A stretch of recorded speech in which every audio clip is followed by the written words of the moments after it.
Goddamn, man. Stephen King has built an empire on spooky stories. Suspenseful, supernatural thrill rides. It's his bread and butter, it's what he's known for. And while he had dabbled with other genres, that was mostly where he stayed. But about 10 years ago, he decided, wait a minute, I'm Stephen King, I can write whatever I want. So in 2014, he dropped Mr. Mercedes, a brand new crime thriller novel, with a whole set of new characters, seemingly not set in his normal universe. Overall, it was just a pretty standard and grounded detective novel. And he clearly really enjoyed writing it, because not only was it followed very quickly by 2 sequels, Finders Keepers and End of Watch, but was then spun off into The Outsider, If It Bleeds, and the upcoming Holly. Of course, I'd already read The Outsider, and with Holly just around the corner, I decided now would be a pretty good time to check the original trilogy out. Mr. Mercedes picks up about a year after an infamous massacre where a man driving a Mercedes drove into a crowd full of people, killing many. And to this day, he has still not been captured, which is one of the biggest regrets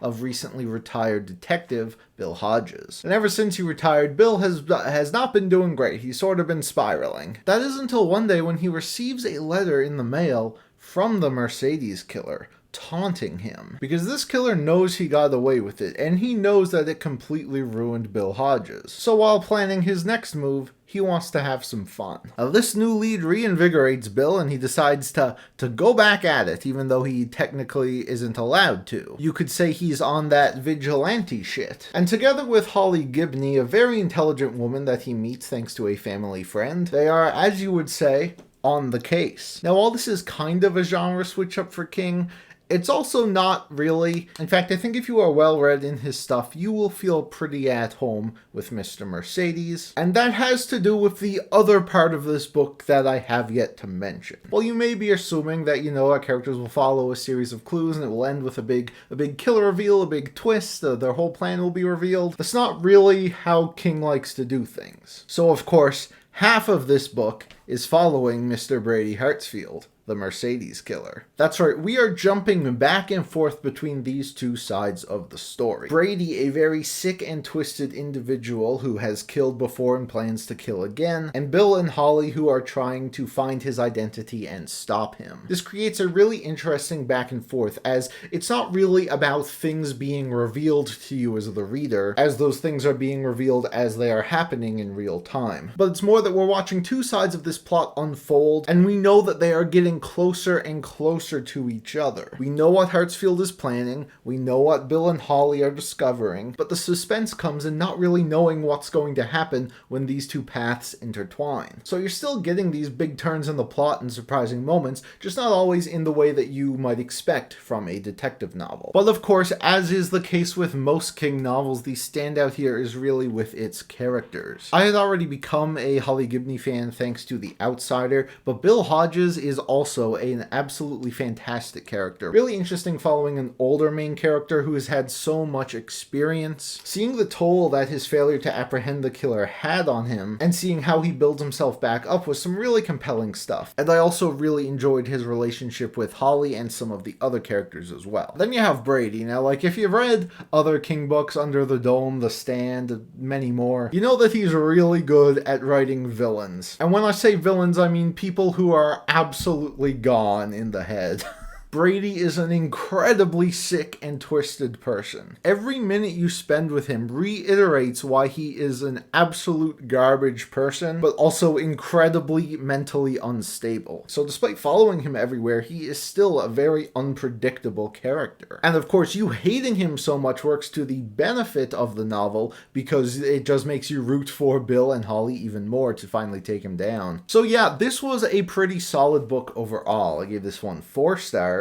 Not like one of my favorite King books of all time, but I really didn't have many problems with it. And I was excited to see how he would follow it up. And follow it up he did with Finders Keepers. A book again following Bill and Holly as they take on a brand new case. This one involving the murder of a famous writer decades ago. At the time, the killer of the writer raided his safe, stole all of his money as well as several manuscripts that were never published. The killer then buried them before going to jail for a completely different crime. For years and years, he rotted away in prison, while no one actually knew that he was the killer of this famous writer. And now, in the present day, when he is finally finally released, decides to head back home and dig up what was rightfully his. The problem, though, is a boy named Pete, who lives in the old house of the killer and has since discovered the treasure. Once he starts to realize that this might be connected to something very bad, he enlists the help of Bill and Holly. Now, once again, for a good portion of this book, we are following the killer, a brand new character who is once again sick and twisted, but in very different ways from Brady. Definitely more of an obsessed fan archetype that King has been known to dabble with in the past. The book also focuses a lot on Pete. Probably spend a third with him, a third with the killer, and a third with Bill and Holly, which was a bit disappointing at first because I love Bill and Holly. I kind of wanted to see more of them, but the other stuff was really compelling too. This was actually my favorite book of the trilogy. I just thought the stuff with, the stolen money manuscripts was really fascinating. King put a lot of commentary about writing and legacies,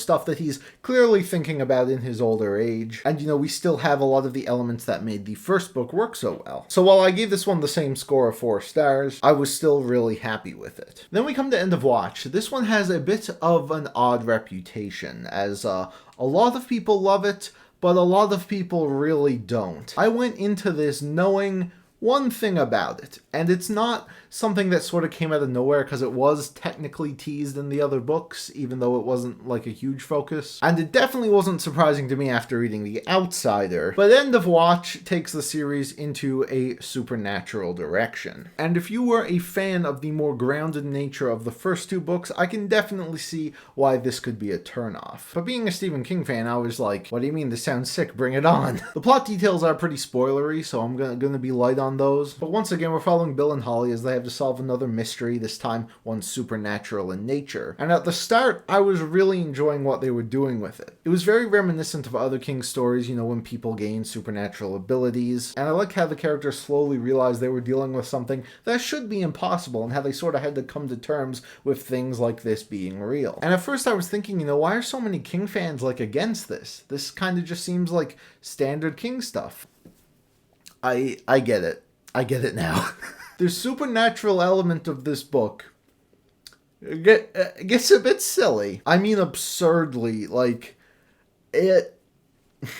I'm sorry, I gotta do a spoiler section. Skip to this part if you care. Okay, so the first book ends with Brady going to blow up a concert full of young kids. Holly finds him in time, bashes his head in. It unlocked his shining powers, you know the drill. Specifically what he can do is that while he is in bed in a coma, he can basically possess people. And what he does with this power is that he buys up a bunch of used, discontinued, shitty, Android game systems, hundreds of them. Has them given out for free to all of the kids who attended the concert. There's a game on this system, which, similar to the episode of Pokemon, and yes, that's actually the reference they use, has flashing lights and gives people seizures. Hartfield then, installs his own update, and while they're, have a mini seizure, he is able to hypnotize them, and then get inside their heads and make them kill themselves. His plan is to get these game systems into the hands of hundreds of kids and then have them all commit suicide.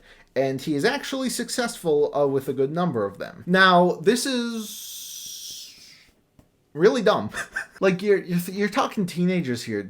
Okay, for example, when I was 15 or so, if I got an email saying, hey, you won this free Android device that can play a bunch of shitty knockoff games, would you like it to be sent to you? I would say no. I do not understand how this plan could have even remotely worked. It's so insane.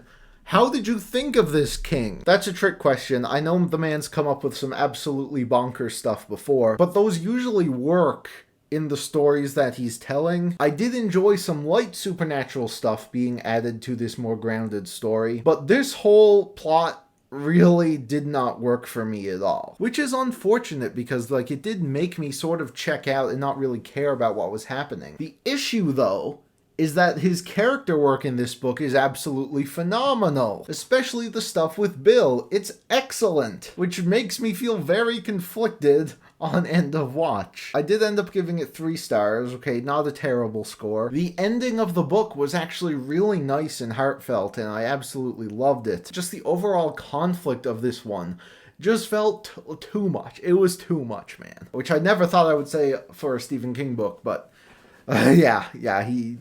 So overall, I'd say this is a pretty solid trilogy from King. The first two are great. The third one, I am very conflicted on, but I still think they are all well worth checking out if you are a Stephen King fan. While maybe not his essential stories I'd recommend to a first-timer, I think they're great if you're looking for something a little bit different than his usual stuff. And of course, he handed the reins over to Holly Gibney, who has continued in her own series of books. As I said, I've already read The Outsider, really enjoy it. That's a book that has a supernatural element, but I think it still works in the more grounded nature of his detective stories. And also If It Bleeds, which I will be reading before Holly comes out in a few weeks, and you can definitely expect a full review for that one. Until then, thank you all for watching. You can leave your thoughts on these books in the comments down below, and I will see you all soon for a new video.